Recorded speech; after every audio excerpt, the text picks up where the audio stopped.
Before we dive into today's episode, a quick reminder that early bird tickets for the Heart Centre Business Conference in Noosa in September are closing on the 13th of March. Don't miss out on securing your ticket to this amazing, spectacular, uplifting, connecting, inspiring, and practical business conference with like-hearted entrepreneurs, industry-leading speakers, including the one and only M. Rasciano, and just a beautiful opportunity to step away from your business for a few days to focus on making strategic decisions, getting inspired, getting motivated, and getting clear on exactly where you are headed from here. Go to tashcorbin.com/conference and grab your ticket before early bird closes on the 13th. I hope to see you there. Not only am I turning 44 at the end of this year's Tashmas, it is my 44th birthday. In June, my business turns 13. So I've been at this for quite a while. And over the years, one of the areas where I really feel like I've learned a lot about myself and what works for me is in relation to productivity. And something that I have discovered about myself is my need for pleasure-first productivity. So in today's episode of the Heart Centre Business Podcast, I'm going to share with you some of the things I've learned about pleasure-first productivity and how it works for me, just in case you might like to try it out for yourself. This is episode number 511, which means you can find all the relevant links and the show notes of today's episode over at tashcorbin.com/511. And because it is a Tashmas episode, there's a lovely gift for you at the end of today's episode as well. So let's dive in to pleasure first productivity. Hello, I'm Tash Corbin, a business strategist and mentor based on the Sunshine Coast in Australia. The mission of this podcast is to help heart-centered entrepreneurs to make more money, and in doing so, change the world for the better. This podcast was recorded on the lands of the Gubbi Gubbi and Jinnaburra people. Always was, always will be Aboriginal land. By the way, I do acknowledge that for some people, the word pleasure is kind of like the word moist, like they don't particularly love saying the word pleasure, and it kind of implies a sexual thing. I will reassure you, we're not going into sexual stuff today. When I talk about pleasure first productivity, literally pleasure is one of the drivers of my motivation and productivity in my system and in my brain. So I apologize if you don't like the word, but I cannot think of another word that actually has the same meaning to the same extent for me. It just feels like it's the right fit. So I'm sorry about using the word pleasure so much, but it's going to pop up a lot in this episode. So just strap yourself in for that one, okay? Strap in. Anyway, okay, so starting and growing a business is such a huge personal development journey, right? And the longer I'm in business, the more I unpack the impacts that society, schooling, and the workplace have had on me in terms of who I am, how I treat myself, what I think is good work ethic, what I attribute to being worthy of respect and reward. It has had such an impact on how I think about myself and how I treat myself in particular. So it has taken time and a lot of action for me to get to this point in my productivity journey. Lately, I have been a lot more open about talking about how I really operate on a pleasure-first productivity system. And I have even been calling it new boot goofing, which is a term from Reno 911. I shared the new boot goofing video like 6 times last year. And it's literally he's coming out of the store and he's like, genuine emu skin, I think it is. And it's like, I got him at half off. And he's like, whoa. And he's just dancing around in his boots. And he's like, don't mind me. I'm just new boot gilfin. And that's exactly me, right? I'm little treat driven. I am so excited by that amazing rush of dopamine and endorphins that come from experiencing pleasure, whether that be buying myself a little treat, grabbing my brand new stationery and using it, or something else. And it has made a significant difference to my productivity. And this is quite a huge shift for me, because I literally used to say when I started my business, I am more motivated by the stick than I am by the carrot. And I think the statement like, do you want the carrot or the stick? Like that comes from like horses, and like, I don't want to think about someone hitting something with a stick, but I literally was saying I am more motivated by pain than by reward, than by a carrot, like literally a treat. And so I used to say that and reinforce that over and over again. Part of that is probably due to undiagnosed ADHD autism. Part of that is due to the way that I was brought up. Part of that is likely due to the fact that I was really trying to force myself to do things as efficiently and productively as the people I saw around me did it. And the people I saw around me were often very neurotypical corporate types who just seemed to be able to get things done. They would get a task, they would start the task and finish it early.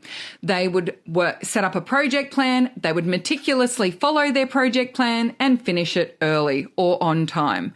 Whereas I would feel like I need to sort of muddle through it a little. I needed time to stop and reflect and think about things. And then I needed the pressure and the endorphin hit, or the adrenaline rush of a looming deadline and feeling like I'm going to be a failure before I would ever actually get started on something that I could hand in, something that I could produce. So when I think about assignments at school, it's really interesting because when I look back on it, the subjects that I really enjoyed, I didn't struggle to meet the deadlines. But the subjects where the task was onerous, even if it was something that I enjoyed, like I really loved chemistry, but I hated whenever we did a chemistry project and we had to come up with our experiment, our hypothesis, and then we had to do a bunch of like data tracking and then all the data analysis. That part just felt like literally sometimes watching paint dry. And so I found it so disengaging that I would leave those things to the last minute. Or if I had to do a modern history report, part of the reason why I didn't really enjoy that was because my modern history teacher didn't like anyone looking at history through a new lens. Everything just that happened, and it happened exactly as it was reported in the textbooks. And little burgeoning feminist Tash would get very frustrated that there weren't any women's stories in a lot of these history textbooks.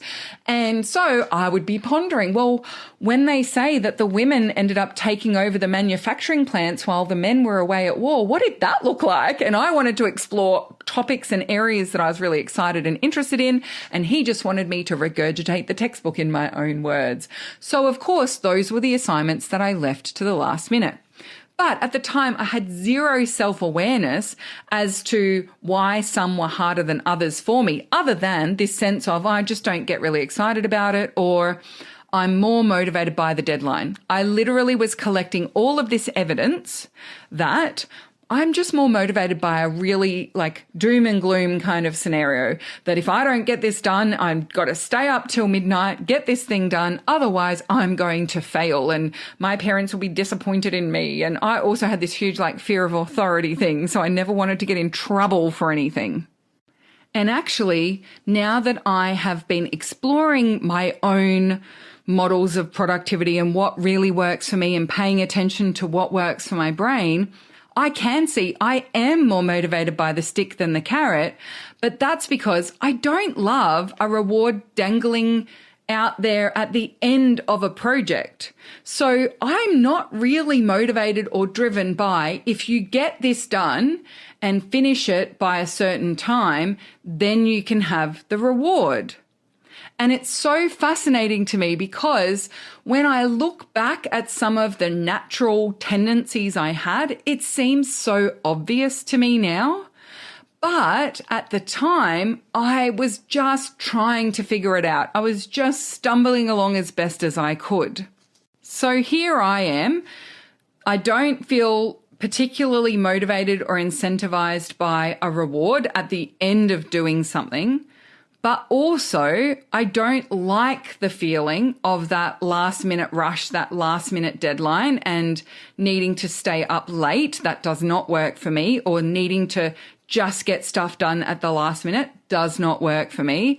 I'm also far too smart for my own good sometimes. So even setting an earlier deadline for myself as sort of like a fake deadline does not get me the adrenaline rush that I need, because I'm in charge. This is my business. If I want to move the deadline, I can.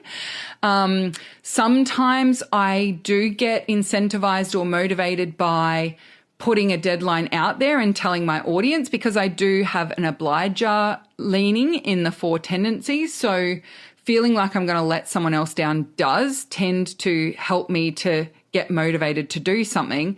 But if I'm just spending most of my days feeling like the deadline is looming and I'm going to let someone down, that's not a particularly enjoyable experience of business. And I would say for the first 5 or 6 years of my business, I just accepted that that's what I needed. I would just almost wear it as a badge of honor. Be like, well, you know what? I'm just motivated by a deadline. You know what? I'm just motivated by the opportunity to not let someone down. I'm motivated by the fear of letting someone down. So therefore, I'm just going to set myself up in these situations where that pressure gets applied to me, and therefore I know I'll rise to the occasion. But what that led to was a lot of highs and lows in terms of my motivation and my energy. It led to a lot of uncertainty for me about how I was spending my time. It led to a lot of just like not enjoying the experience of being a business owner.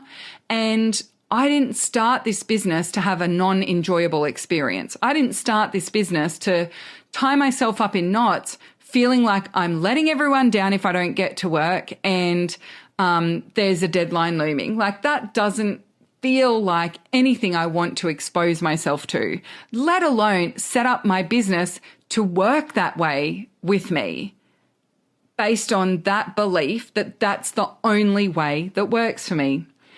I'm also not an eat the frog person. So, that whole, like, if you have I don't know why we have to eat frogs, but, there's that whole Brian Tracy approach is like, do the hard thing first. Do the thing that's the most difficult or gross thing first, right? Now, I interpret that to be do the most important thing first, because I don't like the idea of doing yucky things first. But even that, not really a great approach for me. I prefer the sandwich approach, like do something fun, then that will create this sense of momentum and like you're into the rhythm of it. Then you'll be able to do the hard thing and then finish off with something fun. So the hard thing is sandwiched in between the fun things. One of the things that I really noticed when I first started my business was this fear of being lazy. I had spent my entire life being called lazy, being observed as lazy. And when I started my business, that was one of my big fears, was that I will start my business. Now I'm going to be the boss and I'm going to be so lazy. I'm just going to sit on the couch and watch TV all day. I'm not going to get any work done.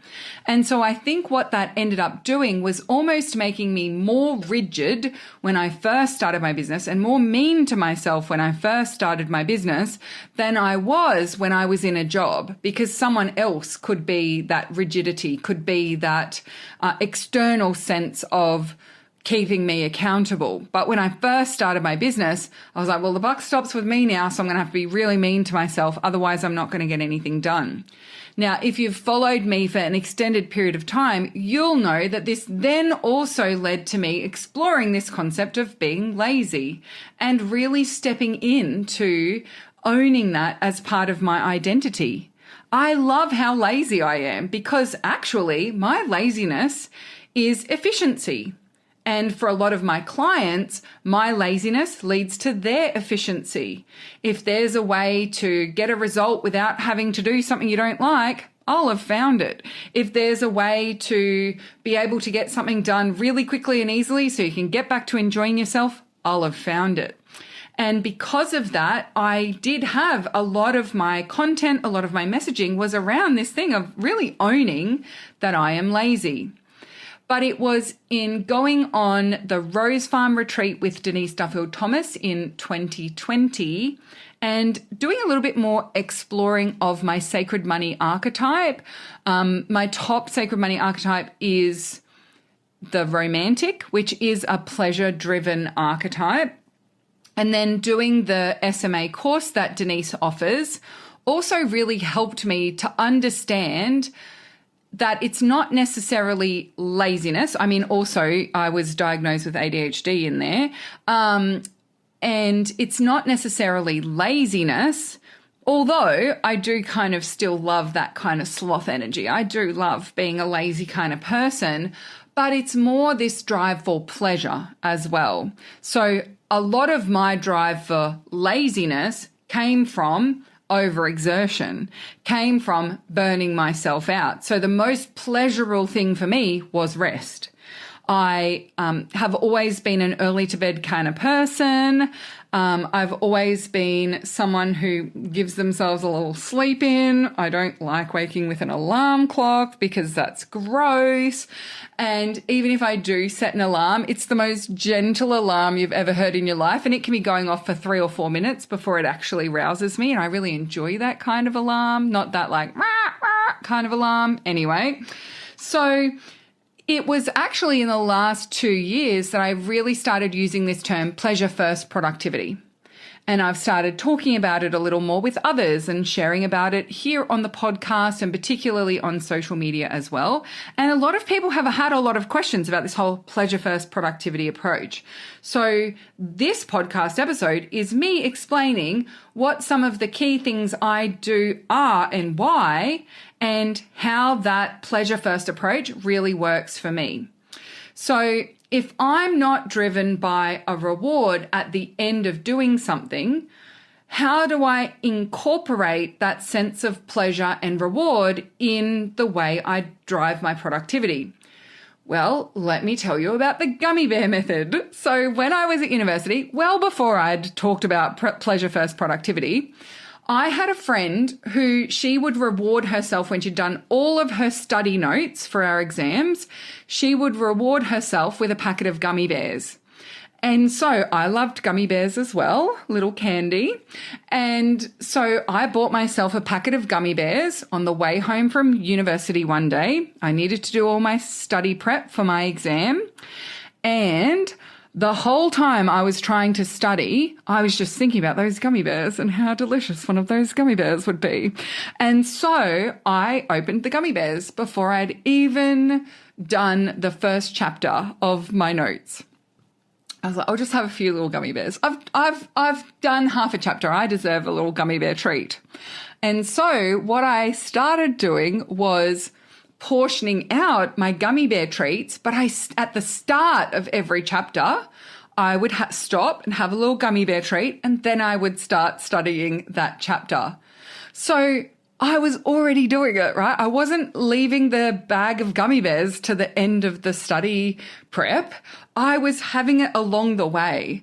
And that's one of the principles of pleasure first productivity, is to start your day, start your work sprint, your work cycle with a little dose of pleasure. So for me, if I start my day with a really pleasurable start to the day, I am far more likely to be excited and itching to sit at my desk and get work done. So my morning routine looks like waking up, going for a lovely, gentle stroll with our dogs. Davey and I usually listen to a podcast together. We take one of the headphones each and listen to a podcast together, often stop and yap about the podcast we're listening to. We go and get a coffee if we feel like a coffee that day, and then we'll wander on home. We do our nervous system exercises. That involves me getting a lovely massage on my back. There's this like special spinal thing that we're doing for nervous system calming at the moment. Davey gets a little face massage. So we've got these lovely little rituals. We have our CEO date in the morning. It's focused on really pumping ourselves up. We usually draw a tarot card for each other. Like we just have this lovely, beautiful ritual. And so that's a very pleasure-oriented start to the day. And I understand it's very privileged of me to be able to start my day that way. I am child-free. Like, you know, we have a lot of spaciousness in our time and in our days. And that sets us up so well. And literally, I get so excited to sit at my desk and get my work done. If I need to be camera ready, I will listen to podcasts or listen to upbeat music or something I love while I'm putting my makeup on and doing my hair, and it just feels absolutely lovely. So I start with this really energizing pleasure. Now, if at some point during the day there's something that I need to do and I'm feeling a bit anxious about it, I've found myself avoiding it, I know that my best pattern interrupt to get me to do that thing is actually stop and experience something pleasurable. So that might be to do a little bit of art journaling. That might be doing some stretching. I love getting on the foam roller and like having a little, almost like a back massage as I'm rolling up and down the foam roller. It might be going for a quick swim. And so even if it's something that takes literally 3 minutes, if I do something that I enjoy and that gives me that burst of pleasure, it fires up my brain in such a way that that is far more effective at me being productive than just forcing myself to recognize the deadline is looming. Because I definitely think, I haven't looked into the science of it, but I definitely think for my brain in particular, the adrenaline rush of, I need to do this because it's due and I'm going to be late and everything's painful and I'm running behind, I'm letting people down.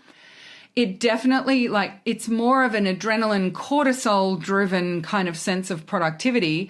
And then once it's done, I am exhausted. I'm so burnt out by it and I might get there, but it wipes me out. And when I was a 20-something very bouncy version of myself, I could probably bounce back from that far more and I didn't really notice it as much. But now, coming up on 44, perimenopausal with an ADHD autism diagnosis, right? Like I'm at the point now where I can't bounce back from an adrenaline rush like that. I can't bounce back from a cortisol-driven deadline. That is not a sustainable form of productivity for me. And so it's far more sustainable for me to take this pleasure first approach. And I reckon it's worth giving it a go for you as well, don't you think? So I'm starting with something that's a spike of energizing pleasure. And the reason why I say a spike of energizing pleasure is that for me, some pleasurable things don't energize me. Sitting on the couch and watching a TV show that's like could lead into episode after episode after episode, that's not an energizing pleasure for me. But I can listen to a podcast or even listen to the audio of a YouTube video and be moving my body. That would be energizing for me. Or if I am doing some art journaling, it's like a 1-page art journaling. I have a watercolor set that has the water in the brush, and so I can quickly grab that out, do a little bit of watercolor on a page, do a little bit of journaling around it, and it's done and it's sitting to dry. And that is an energizing kind of start for me as well. But it's taken me a bit of practice to work out what is the dose of pleasure that I need that is actually going to energize me rather than send me into like I'm just vegging out now and I actually don't want to do anything. So having a bath is not energizing for me, for example, but having a shower is. Having a quick swim, a quick dip where I don't wet my hair, very energizing. If I go full mermaid and wet my hair, I'm in play mode. You won't get me back at my desk after that. And so, I have practiced and I've experimented with different things to see what is a pleasure driving experience for me and what is energizing. Sitting and scrolling through Instagram can be, but it can also suck me into the vortex. A quick text exchange with a friend, definitely energizing for me. A quick phone call with someone, very energizing for me. My niece and I tend to have fairly consistent phone conversations with each other. And often I'm calling her because I have something that I want to sit down and get done at work. And I know that a quick conversation with her will fire me up and then I'm off. Sometimes even just drawing an oracle card and doing a little bit of like 5-line journaling around it, that can be very energizing, pleasure driving for me. Finding 3, if I go on Instagram and scroll reels, but I'm specifically hunting for 3 reels to send to a specific person, that's very energizing for me because I'm watching reels through the lens of would that person like it? And if they would, I send it to them. And once I get to 3, that's a nice like end point for that little experience, and I'm not going to get sucked into the vortex of like all the doom and gloom that's on the internet. So starting with energizing pleasure is strategy number 1. Now, the thing I want to say about that is I have big ways to get into pleasure first and small ways to get into pleasure first. So a small way that I get into pleasure first is in my planner, my day planner that I use every single day. It has amazing colors and I use stickers. And so when I'm setting out my to-do list for the day, which is a maximum of 4 tasks, as I write those 4 tasks out, I'm also decorating the page, picking some stickers and putting them there. So it doesn't have to be huge. I don't have to completely derail my day. You know, if I've sat down and I've got some writing to do and I'm just not feeling it, I'm not really in the right headspace, I'm not feeling particularly productive, I don't want to have to I have to go for a swim and like go and get my bathers on and then go and get in the pool. That can be quite derailing. Like I have to go off and distract myself. But if I'm sitting at my desk and I find myself avoiding doing the thing that I sat down to do, the best thing I can do is just grab my planner out, put a few stickers in it. So it's a teeny tiny way that I create pleasure first. If I'm thinking about it through the reward lens, so let's say I've decided that if I achieve my income goal for the year, I'm going to book a fabulous holiday for Davey and I. Well, I don't actually have to book the holiday, but I could set a timer for 5 minutes and spend 5 minutes scrolling and searching the internet for where we might stay or what excursions we might go on or what restaurants we might eat at. Booking a social event or a social outing with friends, just booking it in is pleasure first for me. Because if I do the pleasurable thing first, it has me excited then. I've got something I'm looking forward to and I've generally had a chat with a friend to organize it. So my extrovert self is happy and away I go. So it doesn't always have to be big things. I try to incorporate as many pleasurable experiences into my week as I can that are the bigger ones. So Davey and I like to go to the movies in the middle of the day fairly regularly. I like to catch up with friends pretty regularly.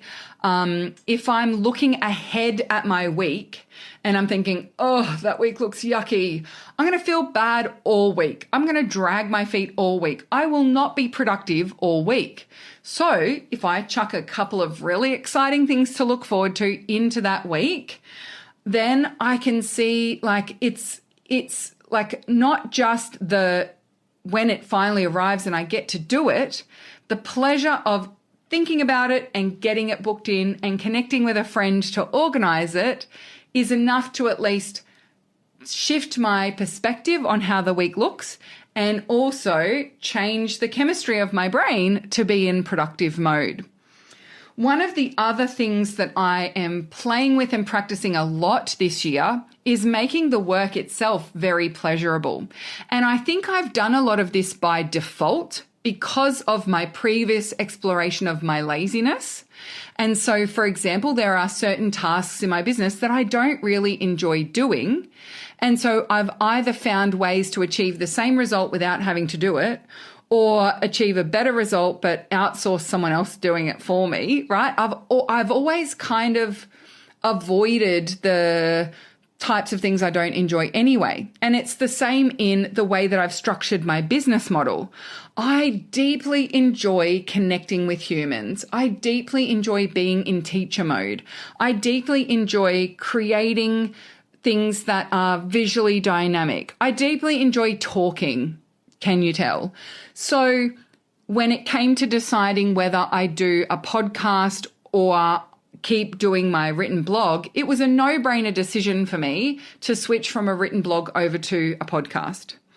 When I needed to make a decision about doing my social media strategy and how I create content, I love creating content. I cannot stand scheduling content, sitting and copying, pasting it. And it's so straightforward and it's so quick and it's so easy. I've got the process right down to the tiniest little minuscule amount of work, but I still don't find it particularly enjoyable. So I've outsourced that bit. And I've outsourced it in a really efficient way because at first I tried to get it down to the least amount of work as possible, which meant that the system I came up with worked really well. And then I was like, you know what? I don't want to have to do this. So I'm happy to pay someone to do this for me, even though it's often less than half an hour a month that it takes for my assistant to do it for me. I don't care. That's half an hour of stuff I don't enjoy doing that I don't have to do. So I am not someone who's like has that sort of, just suck it up and do it kind of approach with myself. If I really listen to myself and I validate my feelings about things. Now, one of the things that has led to, though, is a much deeper interrogation of why. Because in the early days of my business and as I've been growing my business and as I've been doing all of this, I haven't always had the resourcing to be able to just not do it. Or I haven't necessarily had an alternative strategy that meant I can just stop doing that and everything will still be okay. And in fact, when I have avoided doing some of the things that really were contributing to the results in my business, and I'm just like, I don't feel like it, so I haven't done it, then I've seen a huge decline in my business results. And so for me, this actually means that rather than just, I don't like writing so much, so I'm just not going to do any writing. Instead, I look at, what kind of writing do I like the most? What kind of writing don't I enjoy? Why is it that feels different to me? Why is it that doesn't necessarily excite and ignite me? And a great example of this is actually posts for social media. There have been phases throughout the 13 years I've been running my business where my social media posts have gone through fluctuations of not getting as many comments and not a lot of engagement. And so one of the things that I've noticed is that I don't enjoy creating content for social media when it feels like no one's actually there, like I'm just shouting into the void. But rather than just deciding, posting on social media is not for me because I don't enjoy it, instead I looked at, what is it about the engagement that kind of gives me that pleasure? And how can I increase the part of it that does make it feel pleasurable? But also, how could I create that sense of pleasure for myself, even if it's not happening in real life? And so with the social media example, for example, when I sit down to create social media content, I visualize a bunch of different people in my audience scrolling their phones, scrolling on their computers, and seeing my post and going, "Oh, it's a Tash post," and getting all excited. They don't have to comment on it. They don't have to like it. They don't have to engage in any way. all I'm visualizing is people are going to see this and be excited to see it. And simply by visualizing them enjoying the content, I enjoy writing the content more because it doesn't feel like I'm shouting into the void. It feels like I'm creating content for someone to scroll upon and go get excited that they get to see it. And so even though I do come up with strategies to get more engagement. So, I will create content and I'll start to focus on posts that are a little bit more skewed towards getting engagement. I'll create some posts that I'm asking a few more questions. I'll create some posts that give other people the opportunity to promote something. So there are strategies that I have that can give me that sense that there are people watching, there are people reading my content, but I don't want to put my pleasure in the hands of my audience. I don't want my excitement to create content to be beholden to the level of engagement I'm getting on past content. Because if I'm always judging or dictating my new experiences based on the results of my past experiences, I'm always looking backwards, and my results that are behind me, by definition, really are done, right? Like, I can't go back to those experiences. I can only look forward. And so I am very conscious of literally visualizing in my brain a bunch of people looking at my content and going, oh, yay, a Tash post. And that is enough for me to feel like that's a pleasure-driven activity. That's a pleasure-first approach for me. So maybe there are some things that you find aren't as pleasurable for you to do. How can you make the work itself pleasurable? But it might not be that you externalize that, right? So a lot of people say that to me about social media. Well, I would enjoy social media far more if anyone was actually reading it and someone was replying, but I get nothing. I always get crickets. And whilst I understand that frustration, I don't think waiting for your audience to engage is actually the solution. I think the solution is find ways to make the work itself pleasurable. Another way that I do that is the way that I work is very color oriented. It's very fun oriented. It's very much tapped into my strengths. So I use a strengths-based approach to mentoring myself, to self-leadership, because the more I'm tapping into my strengths, the more I am likely to enjoy and find pleasure in the work itself. And so if I love being in teacher mode, which I do, and I don't as much love being in passive space holder mode, where like everyone else is sort of doing their thing and I'm not involved in it, then I'm not going to build my business around being in space holder mode a lot. I'm going to be in teacher mode more often. So I look for ways to incorporate being in teacher mode into my business, into my marketing, not just the delivery of my services. So I'm not withholding my teachings only for paying clients, because then anything that's in the marketing space that's before people have paid me, I'm not going to enjoy it as much if I'm not in my zone of genius, if I'm not in teacher mode. So when I record my podcast, just like this one, as much as possible, I put myself in teacher mode. And a lot of people comment that my podcast gives away far too much information for free. My podcast is very valuable. People have commented that this podcast is worth more to them than the program that they paid $10,000 a year to do for the last 3 years, because I give far more detailed, strategic, practical advice. But that's actually a driver for me. If I wasn't in teacher mode, if I didn't make these really valuable and juicy, if I didn't bring my best advice and strategies to this podcast, I wouldn't enjoy doing it. If all I was doing was a very rigorous marketing sales pitch structure and I was following someone else's process, or if I was following a rigid sales technique to not quite give you the answers to anything that you want, I wouldn't enjoy doing it, and therefore I wouldn't be releasing as many podcast episodes, and then my podcast couldn't do its job. And so making the work itself pleasurable is probably my biggest breakthrough, and not being embarrassed or ashamed at some of the ways that I make my work pleasurable. So in Biz Boost and Kickstart, which are the 5-day events that I run, I've got Biz Boost coming up in May. I have a bingo card in the workbook where people can literally, there's lots of little tasks that they can do to build momentum in their business. And I could have given it as a checklist, but I find it more enjoyable as a bingo card because we can make lines and we can make pretty patterns.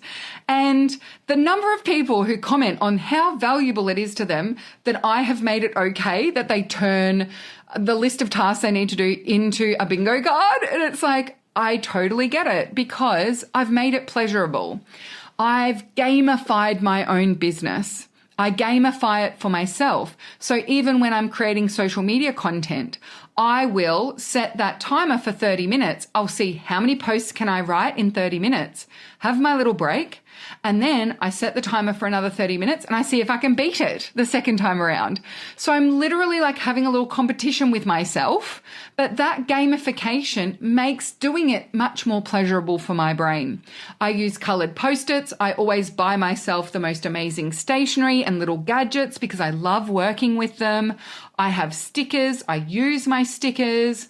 I reward myself with little moments of playing and coloring things in. And if I need to write down my goal for the day, why would I just write it in plain black pen at the top of the page? I might as well write it in colored pencil and draw little flowers and dollar signs around it. And I don't shame myself or judge myself for doing it that way because I know a pleasure first approach really works for me. I used to put all of my task notes and Post-it notes away if anyone came to visit my house because I thought it looked childish and I was embarrassed about it. But I've now been asked to teach that system so many times. I've done it as a paid speaker at events. I've done it as a paid speaker in people's memberships. I've done it as a guest at summits and on other people's podcasts. Clearly, it's something that resonates for a lot of people. I'm not going to be embarrassed by that anymore. And I honestly think that a lot of that sense of, oh, that's embarrassing that I have to do it that way, literally comes from patriarchy. It comes from like that belief that things that young girls are interested in are stupid, are completely frivolous. And so being obsessed with stationery, being obsessed with having cute little paper clips and using colored Post-it notes, that feels so delightfully girly and frivolous that it couldn't possibly be serious business. But I tell you, I've previously in a Tashmas episode talked about, I turn Post-it notes into millions of dollars. Why would I be embarrassed about that? Why would I be ashamed of it? I'm not. And instead, I'm just embracing it. The more I embrace it, the more effective and productive I am.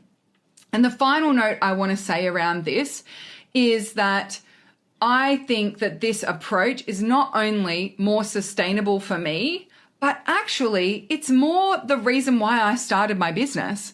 I didn't start my business to create a corporate hellhole for myself and just replicate the horrific working conditions that I escaped when I started my business.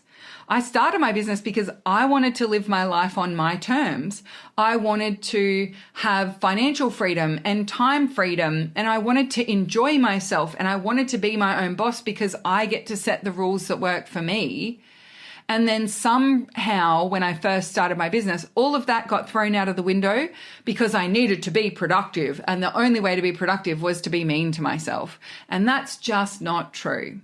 I know the more I pay attention to how I feel and choose to treat myself with kindness and with love and give myself the pleasure first approach that really works for me, the more effective I am, the more that I get done, the more that I show up, the more I am sustained in my energy for this business. And it just feels like it's wins all round when I do it that way. Actually, I said that was the last thing. I want to add one last thing because I was talking about this with the fabulous Kelly Sheets, and we'll link to Kelly's socials in the show notes or something. So I know for a lot of people, they will hear me talk about this pleasure first approach. And I mean, most of the stuff that I've talked about doesn't cost any money, but you might think, well, I can't afford to buy the pretty Post-it notes, or I can't afford to have those lovely rewards, or I can't afford a lot of the things that will give me that rush, that pleasure. I get a lot of pleasure from shopping, but I don't want to frivolously spend my money. I don't want to waste money just to get that rush of pleasure and be productive for a day and then it's worn off. And I was having a conversation with Kelly where I was talking about, new boot goofing. I was talking about the little treats that I was buying for myself. And she is a money management expert. She is a money person, right? So one of the things Kelly teaches is, especially for neurodivergent people, she teaches things like budgeting and how to save up for things and how to look after your money so that you can use it on the things that are most important to you. And one of the things that she said is, when you spend your money mindfully and in alignment with what feels really meaningful for you, you are far less likely to impulse buy. And that's actually true for me as well. When she said it, like the truth of it just really hit me in the chest, because when I worked in corporate, I got to a point where I owned over 175 pairs of shoes, because beautiful shoes gave me a lot of pleasure. And I was trying to fill a hole, right? I was trying to fill this void of sadness and anxiety by purchasing delightful shoes. And I mean, a lot of them I never even wore, other than like just trying them on from time to time in my bedroom and standing in front of the mirror and looking at how cute my feet looked. And it was like seeking that pleasure. But because I wasn't spending my money in a mindful way, a lot of those shoes were impulse purchases. The most dangerous time for me in terms of impulse spending was on a Friday afternoon after work, because I worked in the CBD of Brisbane. That just so happens to be when all of the shops are open late. Late night shopping in the CBD of Brisbane is Friday night. And so I would leave work on Friday evening and I would have to walk past a lot of shoe shops to get to my bus. And it was a really dangerous time for me because I'd spent the whole week stressed out and burnt out. A lot of our deadlines were on a Friday, so we likely will have just met a deadline. And I'm in that sort of post-adrenaline rush kind of come down period. And I need a hit. My brain needs some joy, so I'll go and buy myself another pair of shoes. And so I just loved that perspective, because I actually think that the more I mindfully purchase through the lens of treating myself, pleasure, but very mindfully, the less I actually purchase overall. And the less I'm purchasing things for a quick hit, and instead I'm being intentional about it. So I'm not purchasing stationery for a quick hit of a sugar rush of joy. I'm purchasing stationery knowing I'm going to use it immediately, and I'm going to use it for the next 3 months. And over the next 3 months, I'm going to use that stationery to generate hundreds of thousands of dollars of income. And so I'm less impulse spending when I'm more pleasure spending. But that pleasure spending is far more considered, it's far more mindful, and so therefore it's going to be far more sustainable. It's going to be far more aligned with my values. A lot of my impulse spending wasn't even aligned with my values. I don't like being in like that consumerist kind of blah, feeling. I don't like feeling like I have to be up to date with the latest things or the latest fashions or the latest trends or the latest toys. I don't actually like any of that. I don't like keeping up with things. I don't like the flimsy throwaway culture of purchasing cheaply. That's not what I enjoy anyway. but I'm far more likely to purchase those things on impulse if I haven't been mindfully purchasing the things that I actually want and that I actually will use. So even I have noticed in the last year, I have made 2 clothing purchases. And 6 years ago, I would have made 2 clothing purchases every month. So I'm actually spending less money, but I think a big reason why is because I'm mindfully spending money. I'm never feeling this sense of I must deprive myself of the joyful purchase. And because it's a great example of this actually is that inner child healing. So Denise Duffield Thomas talks about this in her Money Bootcamp, where sometimes she has purchased things just because it's healing for her inner child because she wasn't able to have that when she was younger. And so those impulse purchases that I was previously making, they often met a need that I wasn't consciously aware of, or I hadn't really paid enough attention to. And so I had enough money to be able to buy them, so I bought them. I want it, I can afford it, I'll buy it. And it was a far more impulse-driven kind of thing. Part of the reason for that was actually I grew up where I didn't have that experience. I wasn't allowed to buy new clothes. I had my feet size when I was growing up. This is why I bought a lot of shoes, right? When I was growing up, I have size 11 feet. You couldn't get size 11 shoes in any mainstream stores. To buy shoes, I grew up in regional Queensland. We used to go to the capital city, Brisbane, once a year, and I was allowed 2 pairs of shoes from Longline Shoes. The store was literally called Longline. I still remember it. It was so traumatizing. And so I would go to that shop and I could never buy shoes for pleasure. I could never buy pretty shoes. I could never buy shoes I actually wanted because most years I needed to buy a pair of netball shoes for the court. I needed some sports shoes of some sort and I needed school shoes. And so they were my 2 shoe purchases most years. Now I got a lot of pleasure and a lot of joy out of my new shoes because I wore shoes out a lot, but I never really got to buy shoes for pleasure. So then, is it surprising when I got my big fancy corporate job in the city and started earning 6 figures and above, my impulse buy on the way home from work was a pair of shoes, right? It's not surprising.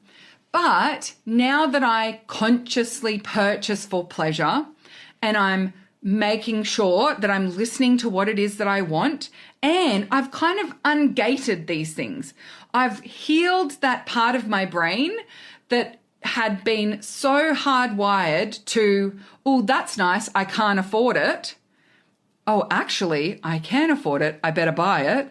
Instead, I can look at those things and go, wow, that's really pretty. I could have that if I wanted it. Do I want it? So I've changed the pattern there, and therefore I just purchase far less. And I loved this conversation that I had with Kelly because it really highlighted for me exactly why I felt like this pleasure first approach, even around spending, felt like it was the less expensive option. And it is. I spend far less these days. And I spend far more mindfully, even though I've completely ungated my spending barriers. I can spend whatever I want whenever I want it. And because there doesn't feel like there's this random limitation on me, I don't feel this almost like compelling need to go and buy it. Okay, so this is going to turn into a Tash gives herself therapy on a podcast episode if I don't cut this off here. So that brings me to the end of talking about pleasure first productivity and pleasure first purchasing. There we go. We've added that to the end of the episode. And because this is an episode of Tashmas, I have a little gift for you. And the gift that I have is related to something that's very pleasurable for me, and that is time with other humans. I love spending time with other humans. My business is becoming more and more an events-driven business. And by events driven, I don't mean I'm going to be running 1,000 in-person events every year, but just that if I want to do something as an event, I allow myself to do it as an event. So I have updated the events section of my website. And over there, you'll see that there are a bunch of events loaded up that are coming up this year. And so I invite you to come and check out the events tab of my website. Some of the events are for free. There's some extra little events in there to go and have a look at. So some of those events are for free. So you get to go and choose what it is that you would like as your gift for today. So you can go to the events tab of my website. The link will be with the show notes at tashcorbin.com/511. Go and have a little look. There are some events I haven't even talked about publicly yet that are hidden in the events tab of my website. It's like a little Easter hunt, right? You go and find those lovely little Easter eggs. And I really wanted to do that because if you also really love events, you love getting together, you love learning in a group, you love doing stuff with others and in the company of others, I wanted you to have the opportunity to go and pick some of those and grab them. Some of the events do have a price tag. Some of them are very low cost. Some of them are in the higher end, like conference. Some of them are completely free. So there's a little summary of each of the events there for you, and then you can click on each one and go and explore further and register if it takes your fancy. Thank you so much for joining me for this episode. I'll see you tomorrow for day 3 of Tashmas. Happy Tashmas, and until then, I cannot wait to see you shine. Bye for now.